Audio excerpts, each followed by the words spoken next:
The rain fell with tremendous fury, lashing against the military encampment. Lightning ripped across the sky as torrents of water cascaded down the slopes, carrying mud and debris from the surrounding forest. Amidst this chaos, a lone figure emerged, drenched and staggering. It was a dog, her fur plastered to her body, trembling with cold and exhaustion. She approached the main gate, panting, her eyes fixed on the soldiers standing guard. "Hey, would you look at that? A dog?" One of the sentinels murmured, still trying to comprehend what he was seeing. "She must be lost, poor thing," the other replied, his gaze filled with pity.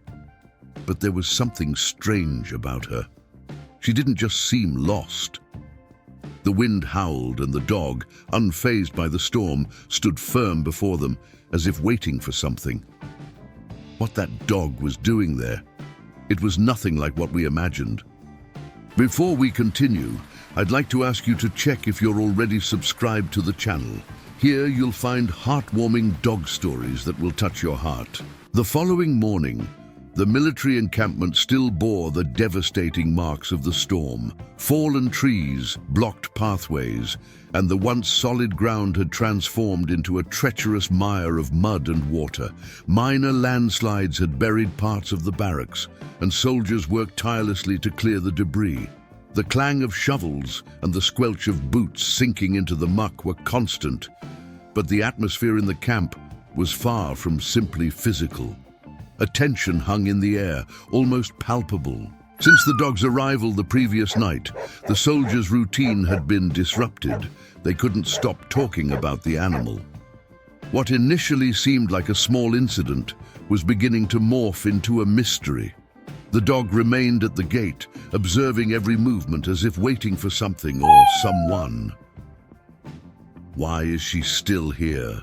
one soldier murmured, intrigued. "Maybe she'll come every day now," another replied, attempting a casual tone, but his eyes betrayed a growing curiosity. The camp, already shaken by the landslides, now had something else to contend with: the silent, persistent presence of that animal. Moved by the dog's persistent presence, the soldiers decided to try feeding her. Mike, one of the troops, brought a piece of bread and some meat from his meal, while Parker fetched a bowl of water. However, to everyone's surprise, the dog didn't even glance at the food or water. She remained restless, pacing back and forth, panting, as if anticipating something far more urgent. "That's strange," Mike commented, frowning. "Any hungry dog would have devoured that in seconds." "Maybe she's not hungry," Parker suggested, but the doubt in his voice indicated he wasn't convinced either. The dog continued to circle near the gate, casting insistent glances at the soldiers. She wasn't like other dogs they'd encountered before, lost or abandoned. There was something different about her, something that made them uneasy. Other soldiers gathered, observing the scene with curiosity and concern. The unusual behavior soon reached the general's ears, who came to the gate to understand what was happening.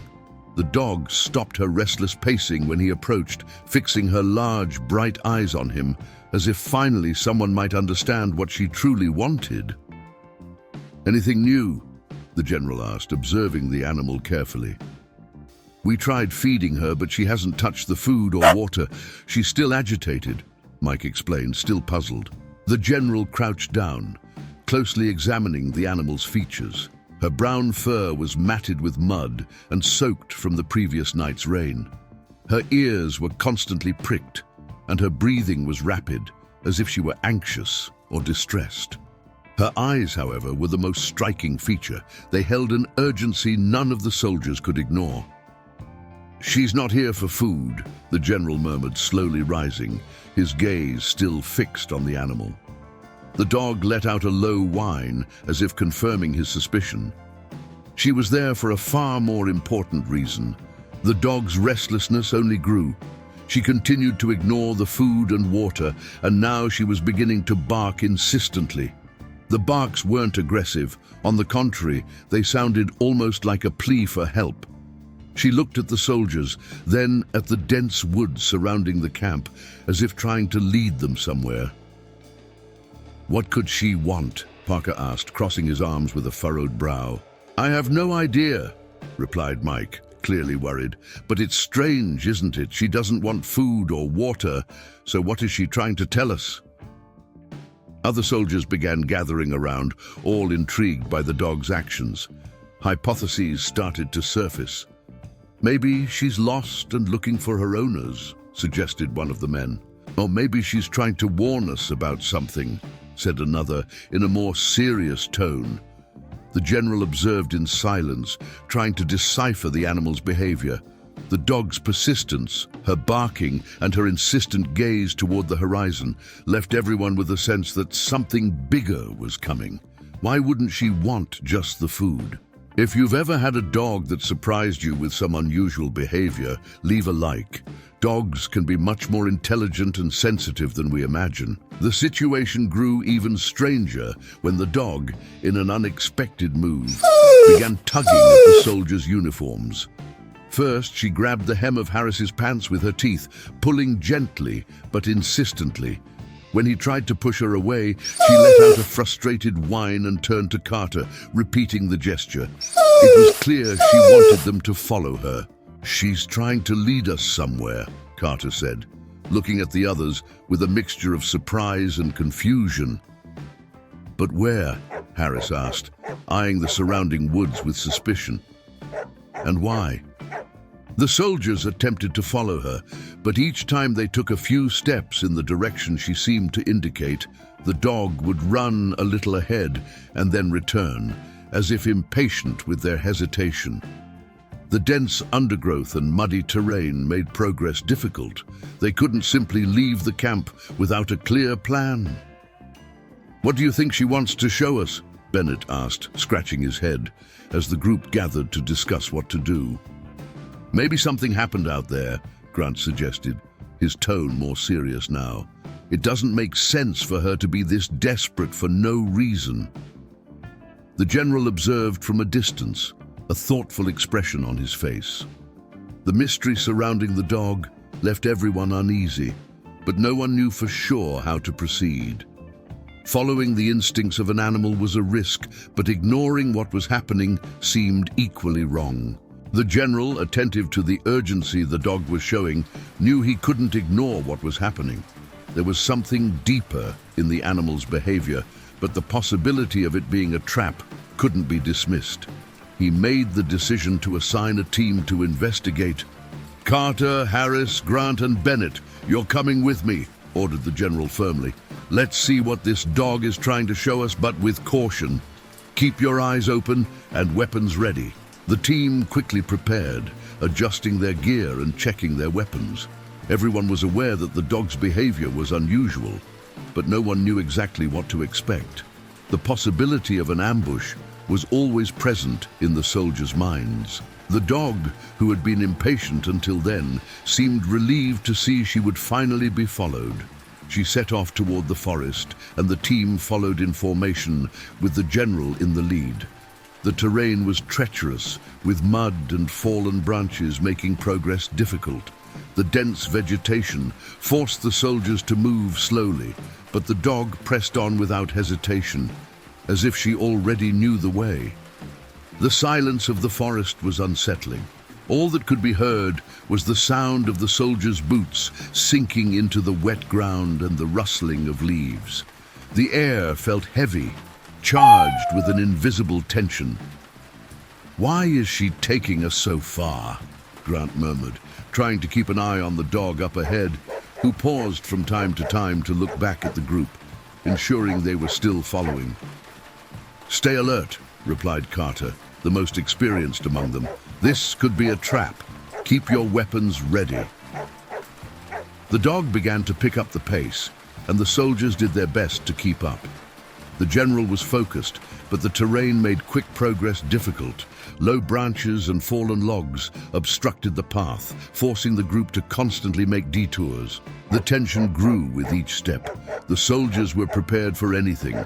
The general, always observing the animal's behavior, knew something was wrong, though he still couldn't quite grasp what. Carter scanned the surroundings, always alert to the possibility of an ambush. Suddenly the dog stopped, her fur bristling, and let out a low growl. The group stopped instantly as well, looking around cautiously. "Something's close," Harris murmured, his hand steady on his weapon's trigger.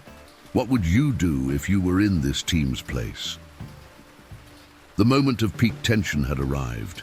Every one of the soldiers' senses was on high alert. The dog, motionless, seemed to be waiting for a response from the dark forest ahead of her. Whatever was coming, the team knew they would need to be prepared for anything. The dog moved forward with increasing urgency, barking insistently, until she stopped in front of a small opening partially blocked by rocks. The spot, a natural cave hidden by the vegetation, had been struck by a recent landslide. Stones and dirt had blocked the entrance, leaving only a small gap through which the dog could pass. "Damn it! The entrance is blocked," Harris exclaimed, assessing the situation. The team quickly moved in, and the general soon realized what was happening. Inside that cave, where the dog was now desperately trying to get in, were her puppies. The landslide had trapped them inside. "We need to move these rocks," the general ordered without hesitation. The soldiers mobilized immediately. Carter, Grant, and Bennett began carefully removing the larger stones, fearing that any sudden movement could make things worse. The dog watched anxiously, barking and whining in distress, as if begging the soldiers to hurry. "Come on, guys," Carter said, breathless, as he removed one of the larger rocks. "They don't have much time." Grant stuck his hand through the small remaining opening, and with the help of a flashlight, he could see inside. 3 puppies were huddled at the back of the cave, barely able to move. The air inside was thin, and the little ones were softly whining, exhausted and covered in dust. "They're alive, but we need to hurry," Grant shouted, his voice tense. The team worked with increased intensity, their hands dirty with dirt and sweat, removing the rocks one by one. With effort, they managed to clear enough space for Grant to slip through the opening. The dog followed closely behind, desperate to reach her puppies. Grant reached the first puppy and carefully pulled it out, handing it to Carter, who quickly wrapped it in one of the jackets. The rescue continued, one puppy at a time. The dog licked her pups frantically, now relieved to see them safe. "They'll be fine," Harris reassured, watching the little ones warm up in the soldiers' arms. "But we need to get out of here quickly." The general, watching the scene closely, felt a mix of relief and pride. The rescue mission was nearly complete, but there was still one final challenge: getting everyone out safely. Carter and Bennett improvised a small stretcher to carry the puppies, knowing they were still too weak to walk. "Let's get them out of here carefully," the general said, addressing the team. "We can't risk any sudden movements." The rescue operation was delicate. Grant and Carter carried the puppies, while Bennett and Harris made sure the path back was clear of obstacles. The dog followed closely, exhausted but relieved. When they arrived back at the camp, there was a collective sigh of relief. "I never thought we'd live through something like this," Carter said, still emotional, as he looked at the now safe puppies. The general gave a slight smile, and with a respectful glance at the dog concluded, "Sometimes the greatest heroes aren't the ones we expect." Back at the camp, the atmosphere had completely shifted. The puppies, still weak, were carefully nestled in makeshift blankets, and the dog, finally relaxed, lay down beside them, licking them affectionately. The team organized themselves to care for the canine family, providing food and water for the mother, while Grant and Carter gently cleaned the pups, removing the mud and grime that coated their fragile bodies. "They'll be all right now," Grant said with a relieved smile as he watched the puppies sleeping safely. The soldiers, who moments before had been ready for a confrontation, now wore visibly moved expressions. Seeing the dog fight so hard to protect her pups had touched something deep within each of them. "Who would have thought a mission like this would bring us something like this?" Harris murmured, shaking his head in disbelief. "This changes everything." The general, observing from a distance, approached the team with a contemplative look. He knew this experience had impacted his men in an unexpected way. With a subtle smile, he looked at the puppies and, after a few seconds of silence, made a decision. "I think we should train one of these pups," he said, surprising the team. "They have a strong spirit, just like their mother. They could be valuable in the future for rescue missions." The soldiers exchanged glances, surprised and at the same time enthusiastic about the idea. Grant seemed especially thrilled. "I'd love to help with that training," he said, stroking one of the puppies, which opened its eyes for a brief moment before falling back asleep. As the soldiers continued to care for the puppies, and the mother dog watched with a serene gaze, the camp, which had previously been a place of tension and uncertainty, now felt lighter, almost welcoming. The team knew that this mission had left a profound mark on each of them, something they would never forget. Over time, the camp returned to its routine, but something had changed in the soldiers' hearts. The mother and two of the puppies were taken to a safe place where they would receive proper care. Only one puppy remained, chosen to be trained by the team, as had been decided by the general. Grant, who still seemed emotional about the whole experience, watched the puppy running around the camp and remarked, "I never thought something so small could teach us so much. This little puppy will remind us every day of what truly matters." Carter, always calm and pragmatic, agreed with a subtle smile. This mission wasn't just about rescue. It was about loyalty, sacrifice, and what it means to protect. We forget that sometimes. The presence of the puppy brought a subtle but significant shift in the camp's dynamic.